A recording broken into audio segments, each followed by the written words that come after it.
সন্ধ্যাবেলার নাস্তা এদিক দিয়ে আবার কেক নিয়ে আইছে মাশাল্লাহ।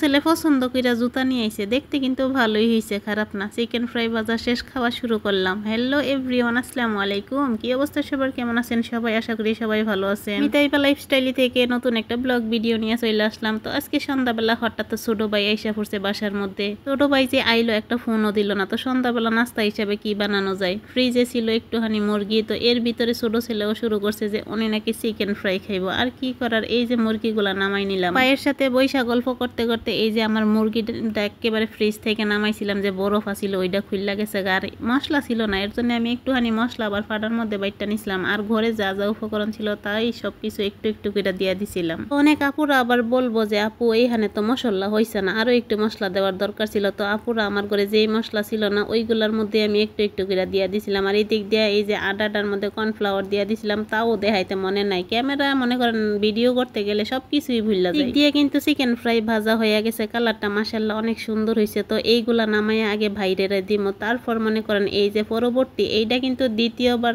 মনে করেন যেগুলা বাদছি ওইগুলা, এখন এইগুলা আমি খামো। আর সবগুলা কিন্তু আমি খামো না, নিয়ে আমার বন্ধুরা কন যে সবগুলা একা একা আপুমনি খাইবো, সবগুলা কিন্তু আমি খামো না। আমার বড় ছেলে বাজারে গেছে, ও আসলে ওর লাগি ওইখান থেকে রাখা লাগবে। এই দিক দিয়া বৈশা গেলাম খাওয়ার লাগি। আর আপনারা মনে করেন ভিডিওটা একটু সামনে থেকে দেখাইতেছি যে কি রকম হয়েছে। ফ্রিজগুলা ছোট ছোট, কারণ মুরগি ঘরের মধ্যে রান্না করার লাগি যে আমি ফ্রিজে কাটটা রাখছিলাম ওই মুরগি, তো চিকেন ফ্রাইয়ের লাগি রাখতাম তাইলে একটু বড় বড় করে রাখতাম, কিন্তু এইটা তো ছিল মুরগির মাংস রান্না করার লাগি। তো এই দিক দিয়ে কিন্তু আমি খাওয়া শুরু করলাম। আর আমি মাত্র 2 পিস খাইছি, আর বাকি সবগুলা বড় ছেলের লাগি রাইখা দিচ্ছি। ছেলেও আইসা পড়লো, হালিম নিয়ে আইলো। এই দিক দিয়ে এই যে হালিম খাইলাম, মাশাল্লাহ হালিমটা খুবই মজার ছিল, বাহিরের তো এর জন্য মজা বেশি। এই দিক দিয়ে কেকও নিয়ে আইছে, কেকটা মাশাল্লাহ খুবই সুন্দর হয়েছে। সবাই বসে রয়েছে কেকটা খোলার লাগি। আমিও কিন্তু নাটক বাস কম না, একটু ধীরে ধীরেই খুলতেছিলাম যে সবাই আস্তে আস্তে করে দেখুক, এত তাড়াহুড়া করে দেখলে তো এটা সৌন্দর্য হয়ে যাইব গা। তো কেকটা চকলেট কেক ছিল, কেকটাও মাশাল্লাহ খুবই মজার ছিল, তেও কিন্তু অনেক সুন্দর হয়েছে। আর এই দিক দিয়ে বড় ছেলে জুতা নিয়ে আইছে।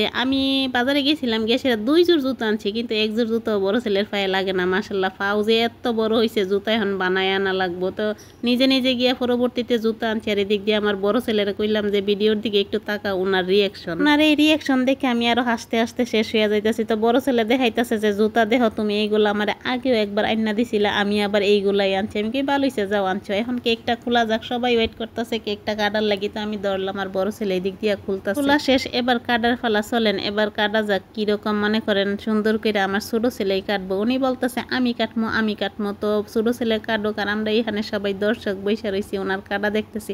পরবর্তীতে কিন্তু উনি কাটতে পারে নাই, আমিই কাটলাম। ছোট ছোট পিস করে নিলাম। ফার্স্টের বড় পিসটাই বড় ছেলেরে দিলাম, কারণ উনি ওনার নিজের টাকা দিয়ে কিনা নিয়ে এসেছে, যে টাকা উনি টিফিনের মধ্যে জমায়। আর দ্বিতীয়টা আমি নিলাম। আর ওই দিক দিয়ে আমার ছোট মাইয়া বৈশা রয়েছে। এবার খাওয়া শুরু করা যাক। তো ভালো থাকবেন সবাই, কিরকম হয়েছে বলবেন। আল্লাহ হাফেজ।